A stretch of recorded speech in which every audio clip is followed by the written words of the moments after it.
ဒီချိန်မှမဝယ်ဘူးဆိုဘယ်ချိန်ဝယ်မှာလဲနော်အရန်တန်တဲ့ promotion လေးပေးနေရစားလဲသိပြီးသွားပြီလားကဲပြောပြပေးမယ်နော်ကဲ management တို့ဒီမှာဒီလိုမျိုးကျိုးလေးတချို့ဝယ်မယ်ဆိုလို့ရှိရင်အရင်ဆုံးရရှိမဲ့ percentage လေးရဆိုလို့ရှိရင်နော် 5% လေးရရှိမှာဖြစ်ပါတယ်ရှင်ကဲအကယ်၍ကိုကလေကျိုးလေးတချို့လေးဝယ်ရတာပြင်းလာလို့ကဲနောက်ထပ်ဆက်လိုက်ကလေးကိုမှလက်စုပ်ကလေးနဲ့ဒီလိုမျိုးနှစ်မျိုးလေးဝယ်မယ်ဆိုလို့ရှိရင်7% လေးရရှိမှာဖြစ်ပါတယ်ရှင်ကဲ၍ကိုကဆက်လိုက်ကလေးလိုချင်ပါတယ်ဆက်လိုက်ကလေးလိုချင်တယ်ဆိုလို့ရှိရင်ဒါလေးဆိုလို့ရှိရင်တော့3မျိုးဖြစ်သွားမှာပေါ့3မျိုးဆိုလို့ရှိရင် percent အနေနဲ့က10% discount ကိုရရှိမှာဖြစ်ပါတယ်ရှင်ကဲအကယ်၍ညာမိမိကနေပြီးတော့ပလဲဖောက်တီကျိုးလေးတွေလိုချင်တယ်ဆိုလို့ရှိရင်တော့15% discount လေးပေးနေပါတယ်ရှင်15%ရတာလေးကဘာလေးဆိုရိုက်ပြပေးမယ်လားကဲလားကဲဒါလေးဆိုလို့ရှိရင်လေမစ်နက်တို့ကပလဲဖောက်တီကျိုးလေးတွေနော်ဒီလိုမျိုးရွှေမပါရဲ့ပလဲစီတီးပေးထားတဲ့ကျိုးလေးတွေဆိုလို့ရှိရင်ကမစ်နက်တို့က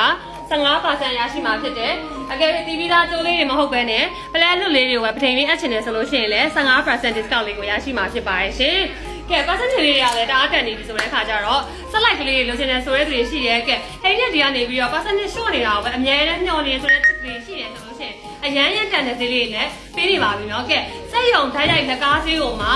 percentage အနေနဲ့မစ်မက်တို့က 5% 7% 10% ပြီး15% ထိအောင် short ပေးနေတာဆိုတဲ့အခါကျတော့မြန်လေးလက်ဦးရယူပြီးတော့ဝယ်ယူဖို့တော့လိုပါလိမ့်မယ်ရှင်ကဲ promotion ကာလာလေးရဆိုလို့ရှိရင်တော့မစ်မက်တို့ဒီ3လပိုင်း20ရက်နေ့ကနေစပြီးတော့4လပိုင်း10ရက်နေ့ထိကိုစနက်တို့ကနေပြီးတော့ promotion လေးချပေးနေပါတယ်အဲ့တော့မြန်လေးလာရောက်ပြီးတော့ဝယ်ယူဖို့ဖိတ်ခေါ်ပါရရှင်